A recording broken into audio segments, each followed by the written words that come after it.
Hi, this is Sam Zulfikar and you're watching Social Sciences. Today we are going to discuss about some major concepts of sociology. Despite how much humans have in common, cultural differences are far from prevalent than cultural universals. For example, if we talk about eating habits, we can say that there is a difference between eating habits of people living in different parts of the world.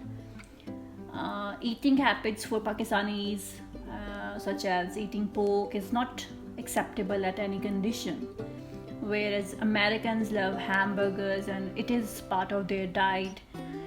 Such kind of differences often led us to judge other cultures by comparison with our own.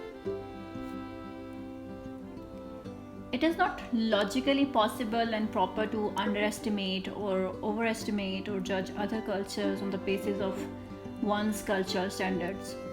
Ethnocentrism in general is an attitude of taking one's own culture and ways of life as the best and the center of all, and on the other hand, regarding other ethnic groups and cultures as inferior, bad, full of errors, etc. It is the tendency to apply one's own cultural values in judging the behavior and beliefs of people raised in other cultures. It is a cultural universal. People everywhere think that familiar explanations, opinions, and customs as true, right, proper, and moral, and they regard different behavior as strange or savage. The way cuisines vary across cultures fascinates many people. Some travelers take pride in themselves on their willingness to try unfamiliar foods, like celebrated food writer Anthony Bourdain, while others return home expressing gratitude for their native culture's fare. Often, Americans expressed disgust at their culture's cuisine, thinking it's gross to eat meat from a dog, for example, while they don't question their own habit of eating cows or pigs. Such attitudes are an example of ethnocentrism, or evaluating and judging another culture based on how it compares to one's own cultural norms. Ethnocentrism, as a sociologist William Graham Sumner described the term, involves a belief or attitude that one's own culture is better than all others. Almost everyone is a little bit ethnocentric. For example, Hindus respect cow and worship her as goddess, whereas Muslims slaughter and eat it. But on lighter note, you can Google about which country is the biggest exporter of meat in the world, so you can get the better idea. That's how we are treating the same organism as a different entity. Sometimes it is worshipped as goddess, and sometimes it is eaten by the people and used as a commodity.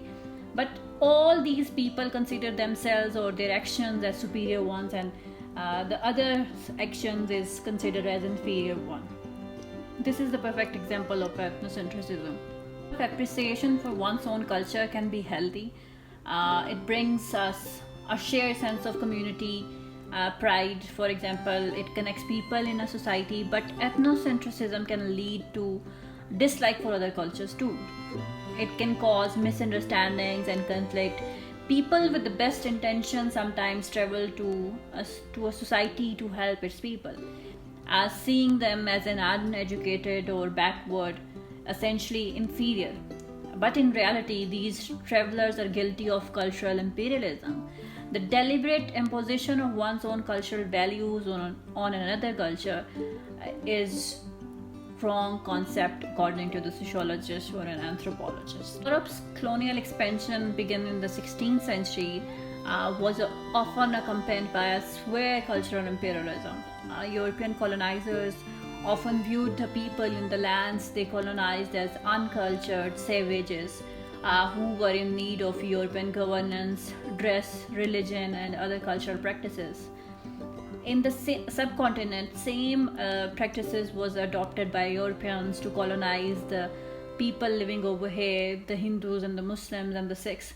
They were trained and they were governed in such a way that they want to portray their image as a superior race, and the subcontinent native people are the inferior one, and they are the ones who can act as a master, and they are the ones who can help these people to govern or live a better life through the help of these European colonizers.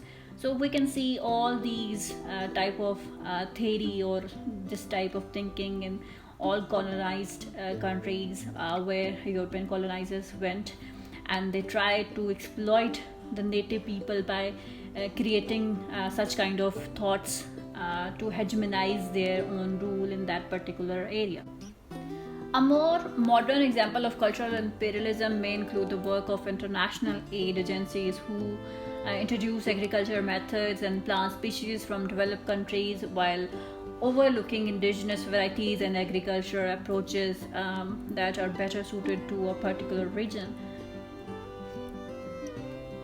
Ethnocentrism can be so strong that when confronted with all the differences of a new culture, one may experience disorientation, frustration, and in sociology, we call this cultural shock. A traveler from Chicago might find the nightly silence of rural area unsettling, not peaceful. Culture shock is the psychological and social maladjustment at micro or macro level that is experienced for the first time when people encounter new cultural elements such as new things, new ideas, new concepts, seemingly strange beliefs and practices. No person is protected from culture shock. However, individuals vary in their capacity to adapt and overcome the influence of culture shock. Highly ethnocentric people are exposed widely to culture shock. And on the other hand, cultural relativists may find it easy to adapt to new situation and overcome cultural shock. We can take the example of an exchange student from China. He might be annoyed by the constant interruptions in class as other students ask questions, a practice that is considered rude in China. Perhaps the Chicago travelers was initially captivated with the village quiet beauty, and the Chinese student was originally excited to see an American style classroom firsthand. But as they experience unanticipated differences from their own culture, their excitement gives way to discomfort and doubts about how to behave appropriately in the new situation. Eventually, as people learn more about a culture, they recover from culture shock. Culture shock may appear because people are not always expecting cultural differences. Every society has its own culture, which is more or less unique, and every culture contains its own unique pattern of behavior, which may be seen alien to people from other cultural backgrounds. We cannot understand the practices and beliefs separately from the wider culture of which they are part. A culture has to be studied in terms of its own meanings and values, and cultural relativism describes a situation where there is an attitude of respect for cultural differences rather than condemning other people's cultures as uncivilized or backward.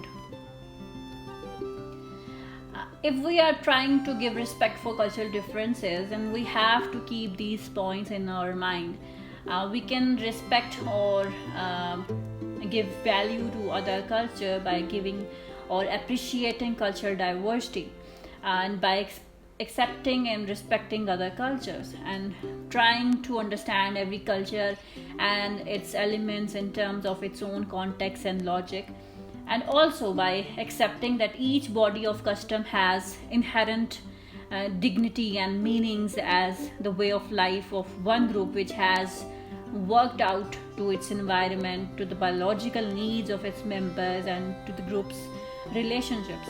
And by knowing that a person's own culture is only one among many, and recognizing that what is immoral, ethical, acceptable, etc., in one culture may not be so in another culture.